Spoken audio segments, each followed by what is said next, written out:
Hey everyone, welcome back for another deep dive. We're tackling something today that's super relevant for all you UPSC aspirants out there. Definitely a hot topic. Yeah, the South Coast Railway Zone, SCoR for short. Right. We've been seeing it everywhere in the news lately, and it could definitely pop up on both the prelims and mains exams. Absolutely. So we've got our Indian Express and Economic Times articles right here. Yeah. Ready to break it all down for you. Let's do it. Okay, so first things first, what exactly is SCoR? Well, it's officially India's 18th railway zone. Wow, 18th. Yep.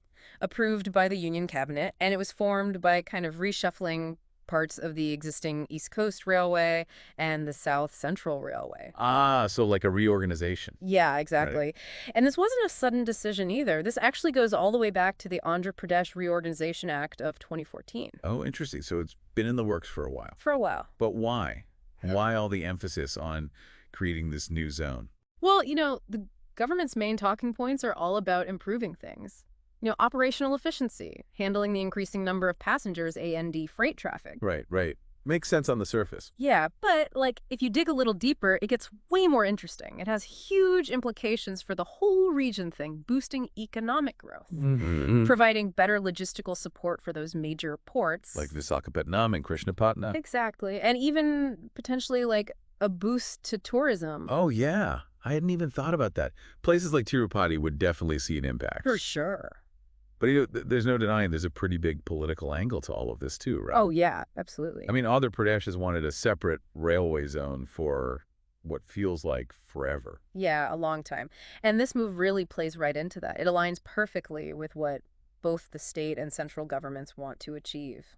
It's interesting, though, that the ruling Telugu Desam party in Andhra Pradesh is part of that NDA coalition at the center. Oh, definitely adds another layer to it all, right? For sure. Okay, so we've got the why down. Let's get into the nitty-gritty. Where exactly does SCoR cover? Okay, so the bulk of it is in Andhra Pradesh. Okay. But it also dips a bit into Telangana and Tamil Nadu. And it's all divided up into three main divisions. Vijayawada and Guntur, those were both originally part of the South Central Railway. And then there's the brand new Visakhapatnam division. Visakhapatnam, Yeah. the headquarters, right? It's right. And that was carved out from the old Waltair division. Exactly. And the way they've set up the different sections under the Visakhapatnam division, it's very strategic. It covers some super important rail lines. Yeah. You've got the connection from Visakhapatnam to Duvada, the line to Vizianagaram. Oh, yeah, those are big ones. Big ones, and even links to the Visakhapatnam steel plant. So strategically, they've made this division poised to be like the powerhouse of the whole SCoR setup. Absolutely. But wait, hold on. What happened to the rest of the Waltair division? So they took what was left of the Waltair division and turned it into a new division headquartered in Rayagada, Odisha, and that now falls under the East Coast Railway. Interesting. So we've got SCoR with its new Visakhapatnam division. Right. And this new Rayagada division under the East Coast Railway. But why split Waltair in the first place? What's the significance there? Well, the Waltair division, as it was a huge revenue generator for Indian railways. Really? Yeah, it was a major player, mostly because of its ties to the mining and steel industries in Odisha and Chhattisgarh. Oh, I see. And it played a huge role in the East Coast Railway's freight success. How successful are we talking? Last fiscal year alone, the East Coast Railway hit a record. They loaded over 250 million tons of freight. Wow. And the Waltair division, over 74 million tons of that. That's incredible. Okay, so then why split up such a successful division? Well, it makes sense for Andhra Pradesh, in terms of controlling their own resources and such, but it's caused quite a stir in Odisha. Ah, here come the politics again. You got it.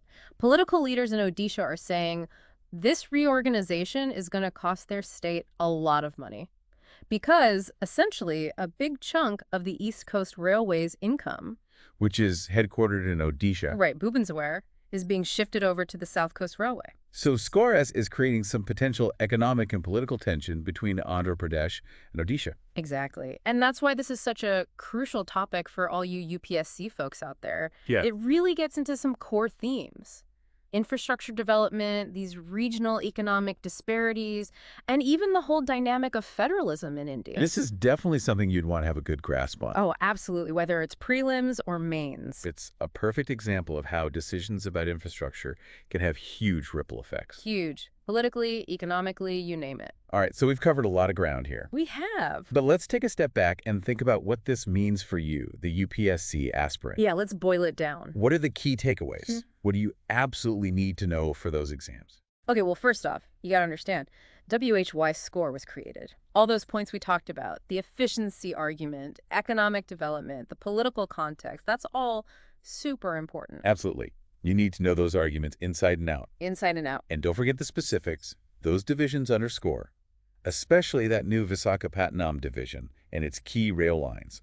Like that Visakhapatnam to Duvada section, Yeah. that one handles a ton of freight traffic, especially from that steel plant. You got to know that stuff. For sure. And for anyone aiming for the mains exam, this is where you really got to flex those analytical muscles. Think about the bigger picture. How will this reorganization shake things up in Andhra Pradesh and Odisha?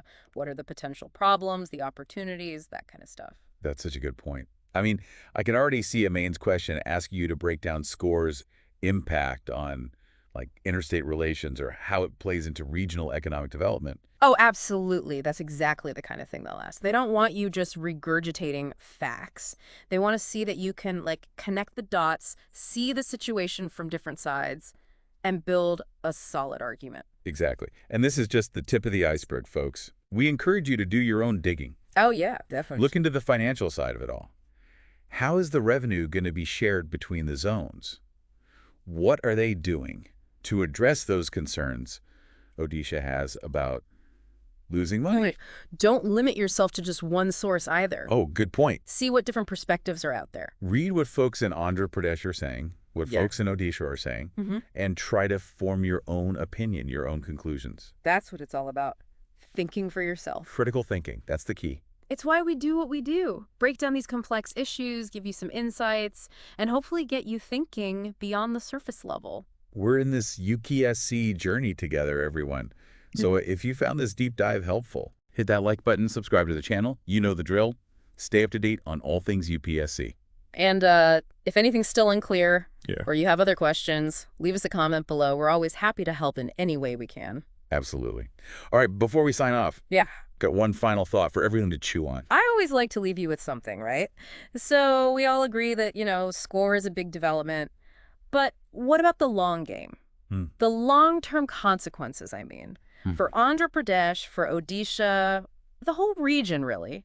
Will it actually lead to balanced growth?